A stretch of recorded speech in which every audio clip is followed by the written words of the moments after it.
En la moderna mansión de Guadalajara, un grito agudo rompió el silencio de la noche, pero lo que realmente heló la sangre no fue el sonido, sino el olor.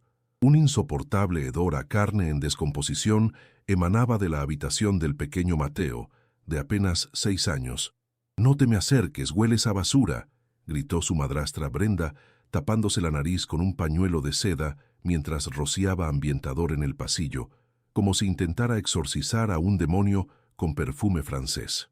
El niño, acurrucado en la cama, lloraba copiosamente, cubriéndose el rostro hinchado con la mano, mientras su padre, el millonario Alejandro, lo miraba con una mezcla de horror e impotencia, sosteniendo un frasco de antibióticos que costaba una fortuna, pero que parecía agua comparado con la misteriosa podredumbre que consumía el aire de la casa. Desde la puerta de servicio observaba Lupita, la nueva empleada contratada para la limpieza a fondo de aquella casa de cristal y hormigón. Proveniente de una comunidad rural a las afueras de Jalisco, tenía las manos encallecidas por el trabajo de la tierra, y sus ojos reflejaban la sabiduría práctica de quien creció donde la naturaleza es a la vez madre y torturadora. A diferencia de sus patrones, Lupita no sentía asco, sentía una compasión visceral. Sabía que ese olor nauseabundo no se debía a la falta de baño, ni a una simple infección. Era el inconfundible olor de algo que una vez estuvo vivo y ahora lo estaba perdiendo. Un olor dulce y terrible que reconocía de los animales heridos en el campo, una señal de alerta de que la gran ciudad parecía haber olvidado leer. La vida de Mateo se había convertido en una pesadilla solitaria dentro de su propio castillo. El niño, antes alegre y vibrante, ahora vivía encerrado en su habitación, aislado como un paria moderno. Nadie soportaba estar cerca de él más de unos minutos sin sentir náuseas. Sus amigos del colegio dejaron de visitarlo, e incluso los sirvientes de la casa evitaban entrar en sus habitaciones, dejando las bandejas de comida en la puerta y huyendo. Se consumía día a día, con la piel pálida y febril, los ojos hundidos por la falta de sueño, rodeado de juguetes caros que no podían consolarlo, y por un silencio solo roto por sus gemidos de dolor y la respiración agitada que le rascaba la garganta inflamada. Alejandro, el padre, era un empresario despiadado, acostumbrado a resolver crisis con firmas y estrategias, pero ante la enfermedad de su hijo, se encontró completamente indefenso. Se aferró con uñas y dientes al diagnóstico de los mejores pediatras de Guadalajara, una sinusitis bacteriana agresiva y resistente. Confió en la medicina de vanguardia, en análisis de sangre y tomografías computarizadas que, curiosamente, no revelaron el origen exacto de ese olor nauseabundo, solo una infección difusa. Su ceguera era la de quien cree que el dinero puede comprar la salud, negándose a aceptar que algo más primitivo y grotesco pudiera estar sucediendo bajo su inmaculado techo ante sus narices y bajo su atenta mirada. Sin embargo, la barrera más cruel entre Mateo y la sanación era Brenda, la prometida de Alejandro, una mujer obsesionada con las apariencias y la higiene superficial. Veía a su hijastro no como un niño enfermo, sino como una fuente de contaminación para su estilo de vida perfecto. Convenció a Alejandro de que el olor era culpa del niño, de que era sucio por naturaleza o de que escondía comida en su habitación. En lugar de ofrecerle consuelo, le ofreció repulsión y distancia. Cerró la puerta de su habitación para que el hedor no arruinara sus cenas sociales, transformando el sufrimiento de un niño en un problema estético que debía ocultarse, ignorando las señales obvias de que no era suciedad, sino necrosis. El olor a muerte está en el aire y Lupita lo sabe. Esta tensa historia transcurre en Guadalajara, México. ¿Y tú, desde qué ciudad del mundo sigues este drama? Deja tu país en los comentarios y dinos qué hora es allí. Pero Lupita vio lo que ocultaban la aversión de Brenda y la desesperación de Alejandro. Mientras limpiaba el pasillo, notó que Mateo no solo lloraba, se rascaba la nariz frenéticamente, con una violencia que lastimaba su sensible piel. Vio que la inflamación no era uniforme, sino localizada, deformando un lado del rostro angelical del niño, creando una asimetría inquietante. Ese olor pútrido mezclado con el aroma artificial a lavanda que la madrastra esparcía, desencadenó una alarma primaria en la mente de la niñera. Sabía que la muerte acechaba no como un espíritu, sino como algo físico y tangible. Y esa noche, mientras la tormenta se avecinaba sobre Guadalajara, Lupita sintió que la hora de la medicina cortés había terminado. La infección de Mateo avanzaba silenciosa y letalmente, ascendiendo hacia sus ojos y amenazando con invadir su cerebro. El niño ardía de fiebre, delirando en sueños febriles donde monstruos invisibles le devoraban el rostro.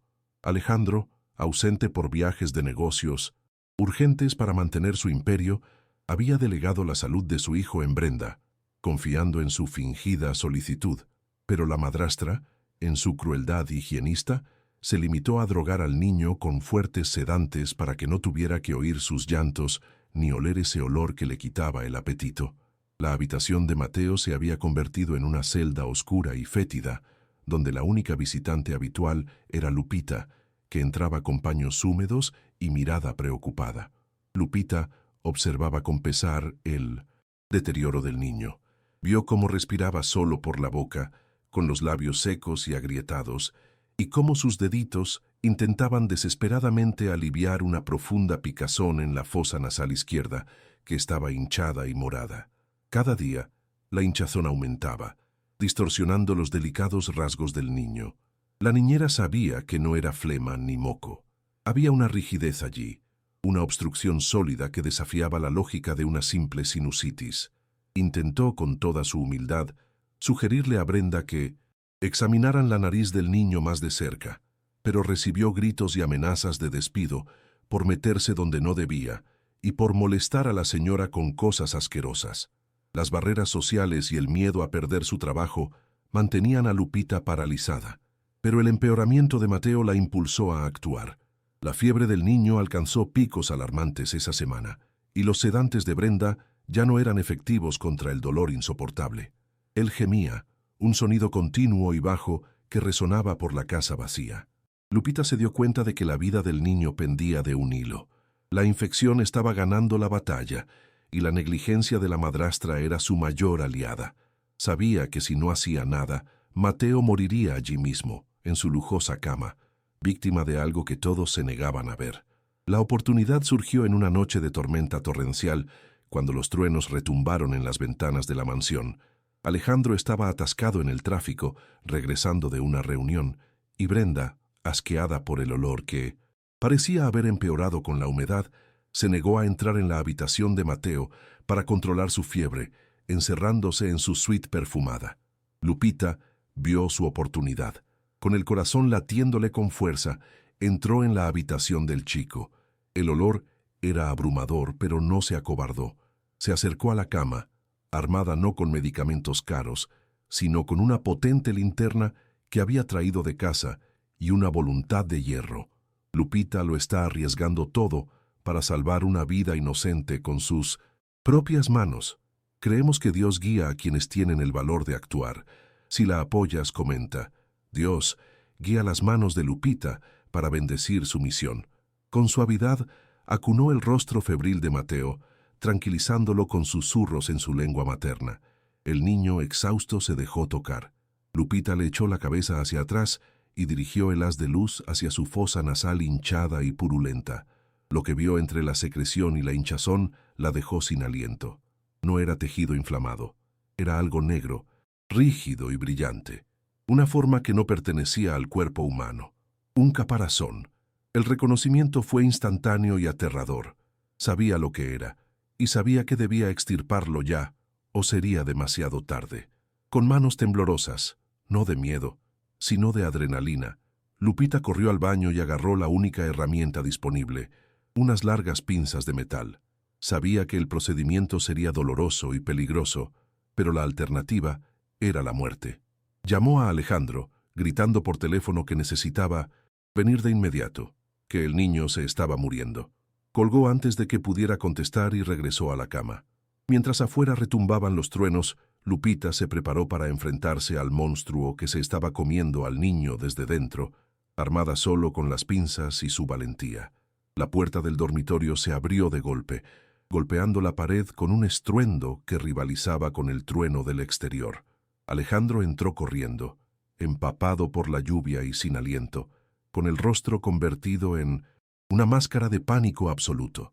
La escena que encontró lo paralizó. La humilde niñera inclinada sobre su hijo, blandiendo una larga y amenazante pinza metálica cerca del rostro del niño. «¿Qué haces?», gritó, con la voz ronca de terror, abalanzándose para detenerla. En su mente vio agresión, locura. Estaba a punto de apartarla, para proteger a su hijo de aquella mujer que creía que había perdido la cabeza, convencido de que estaba lastimando al niño que ya sufría tanto. Pero Lupita no se acobardó ni bajó la cabeza. Se volvió hacia su jefe con una autoridad férrea que él nunca había visto en un empleado, con los ojos encendidos por la urgencia de quien tiene una vida en sus manos. «No te acerques más. Mira», gritó. Su voz se impuso a la de él y al ruido de la tormenta. «Mira lo que está matando a tu hijo». Con mano firme, sostuvo la linterna, iluminándola directamente a la fosa nasal dilatada y supurante de Mateo. Alejandro se detuvo, impactado por la orden y la grotesca visión iluminada por el haz de luz. Allí, en lo profundo de la carne inflamada, brillaba algo negro y rígido, una anomalía que desafiaba cualquier explicación médica que hubiera recibido. Sin esperar permiso, Lupita se dedicó a la macabra tarea. Insertó las pinzas con precisión quirúrgica, ignorando el gemido de dolor de Mateo mientras forcejeaba débilmente. Necesitaba ser rápida. Las puntas metálicas se aferraron a la dura superficie del objeto intruso. Hubo resistencia. El cuerpo extraño estaba incrustado en el tejido inflamado, adherido por días de secreción e infección. Con un movimiento firme y continuo, comenzó a jalar. El sonido húmedo de las pinzas al desprenderse se oía en el tenso silencio de la habitación. Alejandro se tapó la boca con los ojos abiertos, incapaz de apartar la mirada del brutal y necesario procedimiento que se llevaba a cabo en la lujosa cama de su heredero. Lentamente, el horror emergió de lo más profundo del rostro del niño. No era un pólipo, no era un coágulo, era una pierna, luego otra, y luego un caparazón negro y brillante. Lupita tiró con un último tirón y el objeto salió por completo, liberando una oleada de pus y sangre oscura. Colgando de las pinzas, girando a la luz de la linterna, había un enorme escarabajo negro del tamaño de una nuez, muerto y en avanzado estado de descomposición. El insecto había entrado en la nariz del niño mientras dormía, quizás días atrás, y permanecía atrapado dentro, muriendo y pudriéndose, convirtiendo la cabeza del niño en una tumba tóxica. El olor que llenó la habitación tras retirar el insecto era nauseabundo, una concentración de putrefacción que le provocó náuseas a Alejandro. Miró la criatura muerta en las pinzas, las patas rígidas del insecto, y luego el agujero sangriento en la cara de su hijo. La realidad lo golpeó con la fuerza de un tren. La sinusitis, la suciedad, las trampas que Brenda tanto criticaba, eso era todo. Su hijo había estado caminando con un cadáver putrefacto dentro del cráneo, sufriendo torturas medievales, mientras él le daba jarabe para la tos y su esposa le rociaba perfume para disimular el olor a muerte. Mateo, sintiendo el alivio inmediato de la presión que le oprimía el rostro desde hacía días, dejó escapar un largo y tembloroso suspiro y se desplomó en los brazos de Lupita, exhausto. La niñera, con las manos manchadas de sangre y secreciones, colocó el insecto en una bandeja de plata sobre la mesita de noche, un contraste grotesco entre la opulencia de la casa y la brutalidad de la naturaleza. Miró a Alejandro, respirando con dificultad, con el sudor goteando por su rostro. El silencio que siguió fue como el de un campo de batalla tras un alto el fuego. El enemigo había sido extraído, pero el verdadero monstruo, la negligencia que había permitido que las cosas llegaran a este punto, estaba a punto de ser confrontado. Alejandro se tambaleó, apoyándose en la pared para no caerse, con la mirada alternando entre el monstruoso insecto y el rostro aliviado, aunque herido, de su hijo. La bilis le subió a la garganta y vomitó allí mismo sobre la alfombra. Su cuerpo reaccionó violentamente ante la revelación de la tortura que Mateo había sufrido bajo su techo. La culpa lo aplastaba. Había confiado en diagnósticos costosos y en la frialdad de su esposa, ignorando el instinto más básico de protección. La enfermedad misteriosa no era un enigma médico, era un cuerpo extraño en descomposición que cualquiera con el valor de mirar de cerca habría visto. La negligencia de Brenda, prefiriendo aislar al niño por asco en lugar de examinarlo con detenimiento, se había convertido en un imperdonable crimen de omisión. El sonido de la puerta al abrirse rompió el trance de horror.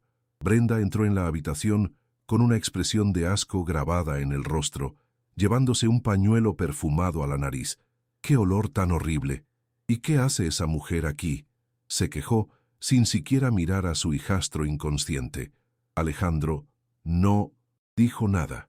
Con manos temblorosas tomó las pinzas de la bandeja y se acercó a ella, sosteniendo el escarabajo muerto a centímetros de su rostro impecable.